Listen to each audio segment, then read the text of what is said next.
அளந்தவன் உன் வாழ்க்கையும் அளந்து தருவான். ஆனால் அவனை தேடி வந்தால் மட்டும்தான்.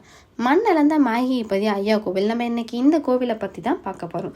ஒரு மறைக்கப்பட்ட திவ்ய தேசத்தினுடைய கதை இது. ஒரு காலத்தில் இந்த பெரும்பாக்கம் அழைக்கப்படக்கூடிய ஊர் இன்னைக்கு வந்துட்டு ஐடி பார்க், அப்பார்ட்மெண்ட்டு, சாலைகள், மின்சாரமெல்லாம் நிறைஞ்ச பகுதியாகவும் தென் சென்னையுடைய ஒரு பகுதியாக இருக்குது. ஒரு யுகத்தில் அடர்ந்த காடு, சதுப்பு நிலம், வெள்ளம் வந்துட்டு நிறைந்த வயல்கள் நிறைந்த பகுதியாகவும் இருந்திருக்கு. மண்ணுக்குள்ளே மறைந்த சன்னதிகள் பார்த்தோம்னா இங்கே நிறைய இருந்திருக்கு. அந்த நிலம் பார்த்தோம்னா பூமாதேவி சுவாசிக்கக்கூடிய நிலம்னு சித்தர்கள் எல்லாம் சொல்லியிருக்காங்க. இந்த பகுதி வந்து பழங்காலத்தில் அரசன் கலைன்னும் அழைக்கப்பட்டிருக்கு.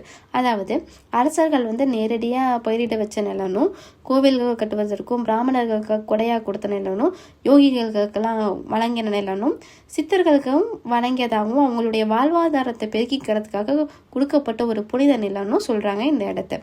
இந்த நிலத்தை வந்துட்டு அளந்து காப்பாற்ற வேண்டிய தருணம் வந்து வந்திருக்கு ஒரு யுகத்தில். அந்த யுகத்தில் அரசன் மகாபலி வந்து 3 உலகங்களையும் தன் ஆட்சிக்குள்ளே கொண்டு வந்து வச்சுருக்கான். அப்போ வந்து விஷ்ணு வந்துட்டு வாமன அவதாரம் எடுத்து ஒரு சிறுவனா பூமிக்கு வராரு மக்களை காப்பாற்றுறதுக்காக. அப்போ வந்துட்டு 3 அடியை எனக்கு கொடுன்னு சொல்லிட்டு மகாபலிகிட்ட விஷ்ணு கேட்குறாரு.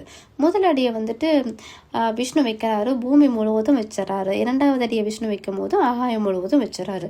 3வது அடி வைக்கிறதுக்கு இடமில்லாத போது மகாபலி தன்னுடைய தவறை உணர்ந்து தன்னுடைய தலையை வந்துட்டு வணங்கி கொடுக்குறான். அந்த தருணத்தில் வாமனை வந்துட்டு தன் மாய கையை வந்து பூமிக்குள்ளே ஊன்றிட்டாரு. அந்த இடத்துல பூமி வந்து அதிர்ந்த போது நீரெல்லாம் பெருகி வெளியில் வந்துடுது. நிலம் வந்துட்டு உள்ளே உடஞ்சி உள்ளே போயிடுது அப்படின்னு சித்தர்கள் எல்லாம் சொல்கிறாங்க. இங்கே வந்துட்டு விஷ்ணுவனுடைய மாய கை வடுவில் பூமிக்குள்ளே உறைஞ்சிருக்கும். மாய கை வந்துட்டு அந்த ஷேப்பில் வந்துட்டு பூமிக்குள்ளே உறைஞ்சிருக்கிறதாகவும் அந்த இடம் தான் என்னை வந்து அரசன் கழனி, பெரும்பாக்கத்தில் இருக்கக்கூடிய அரசன் கழனின்னு அழைக்கப்படுது.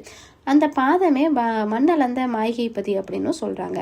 மண் அளந்த அப்படின்னா என்னன்னு பார்த்தோம்னா பூமி, அதாவது ஆகாயம் அளந்த பெருமாள். பூமியையும் ஆகாயத்தையும் அளந்து இருக்கக்கூடிய பெருமாள் தான் வந்துட்டு மாய்கைப்பதி அப்படின்னு சொல்கிறாங்க. மண்ணளந்த மாய்கைப்பதி அப்படின்னு. மாய்கை அப்படின்னா உலகத்தை அளந்த ஒரு அற்புதமான கையினும் மனிதர்களுக்கு புரியாத இறை மர்மம் இதில் வந்துட்டு நிறைஞ்சிருக்குன்னு சொல்கிறாங்க. பதி அப்படின்னா என்னன்னு பார்த்தோம்னா, அதாவது கடவுள் வந்து நிலைத்து இருக்கக்கூடிய வாசஸ்தலம் அப்படின்னா பெருமாள் வந்துட்டு எந்த இடத்துல இருக்கிறாரோ அதை தான் வந்துட்டு பதின்னு சொல்கிறாங்க. முழு அர்த்தம்னு பார்த்தோம்னா மண்ணளந்த மாய்கைப்பதி அப்படின்னா இதுதான் இதுக்கான அர்த்தம், இந்த வார்த்தைக்கான அர்த்தம். இந்த இடத்துல உலகையே அளந்த விஷ்ணுவனுடைய மாய கை வந்து தடம் உள்ளது அப்படின்னு சொல்கிறாங்க. காலங்கள் கடந்தும் இதை வந்துட்டு நம்பிட்டு தான் இருக்காங்க மக்கள் எல்லாம். இந்த பகுதியில் அடிக்கடி வெள்ளம் வரதாகவும் மண் சரிவெல்லாம் ஏற்பட்டுட்டு இருக்கிறதாகவும் சதுப்பு நிலமாக இருக்கு. ஒரு காலத்தில் ஒரு சிறிய விஷ்ணு சன்னதி வந்து மண்ணுக்குள்ளே முழுவதுமாக மூழ்கி இருந்திருக்கு, மறைஞ்சிருக்கு. அது வந்து தெரியல. பல தலைமுறைகள் கடந்து இந்த இடத்த பார்க்கும்போது சாமி இருந்த இடனும் விளக்கு எரிந்த இடனும் இரவில் வந்துட்டு ஒளி தெரியக்கூடிய இடம் அப்படின்னு தான் மக்கள் எல்லாருக்கும் பெருவாரியான மக்களுக்கு தெரியும். பெரும் வெள்ளம் வந்து வந்திருக்கு, பூமி வந்து மூழ்கி போயிருக்கு. அப்போ வந்துட்டு விஷ்ணு வந்து வராக அவதாரத்தில் வராரு. வராக அவதாரத்தில் வந்து பூமியை வந்துட்டு தன்னை கொம்பில் தூக்கிட்டு மேலே வந்து கொண்டு வந்து நிறுத்துறாரு. ஆனால் அந்த இடத்தை மட்டும் முழுவதுமாக அவர் வெளியில் கொண்டு வந்து காட்டலை. ஏன் அப்படின்னா இந்த திருத்தலம் வந்துட்டு காலம் வந்தால் மட்டும்தான் முழுவதுமாக வெளிப்படணும். கலியுகத்தில் ஒரு அமாவாசை இரவில் மழை வந்துட்டு பயங்கரமாக பெஞ்சிருக்கு. வயலில் வந்துட்டு வேலை செஞ்சுட்டு இருந்தவங்க எல்லாம் என்ன சொல்கிறாங்கன்னா, மண்ணுக்குள்ளேருந்து ஒரு கை மட்டும் உயர்த்தி மேலே தெரிகிறதாகவும் தீபம் பிடிச்சிட்டு அது இருக்கிறதாகவும் ஒளி வெளிச்சம் மட்டும் நல்லா தெரியுது, எல்லாருக்கும் தெரிகிற மாதிரி இருக்குது அப்படின்னு. யாருமே வந்துட்டு அதை பக்கத்தில் வந்துட்டு போகல. ஏன் அப்படின்னா பயமும் பக்தியும் வந்துட்டு மக்களுக்கு அதிகமாக இருக்குது. அதை பார்த்த உடனே அடுத்த நாள் வந்துட்டு பழைய கல் வந்துட்டு ஒரு அடித்தளமாக தெரியுது. அங்கே வந்துட்டு சங்கு சக்கர சின்னமும் தெரியுது. தாமரை வந்துட்டு செதுக்கிற மாதிரி ஒரு சிற்பம் மாதிரி தெரியுது. சித்தர்கள் எல்லாம் என்ன உத்தரவு போடுறாங்கன்னா, பெரிய கோபுரம்லாம் இங்கே கட்டாதீங்க, கல்வெட்டு எதுவும் பொறிக்காதீங்க, இந்த சன்னதி பார்த்தோம்னா தன்னை மறைச்சிருக்கக்கூடிய தலமாக தான் இருக்குது, அதனால தான் பெரிய வரலாறு எதுவும் இந்த இடத்துக்கு இல்லை, அரசர்கள் கட்டியதற்கான ஆதாரமும் எதுவும் இல்லை, ஆனால் அருள் மட்டும் குறையாமல் அப்படியே இருக்குது. இன்னும் சில நாட்களில் பார்த்தோம்னா மண்ணிலிருந்து ஒரு பெரிய பாதம் போல் சுவட தெரியறதாகவும் கை விரல் போன்ற அடையாளம் இருக்கணும்.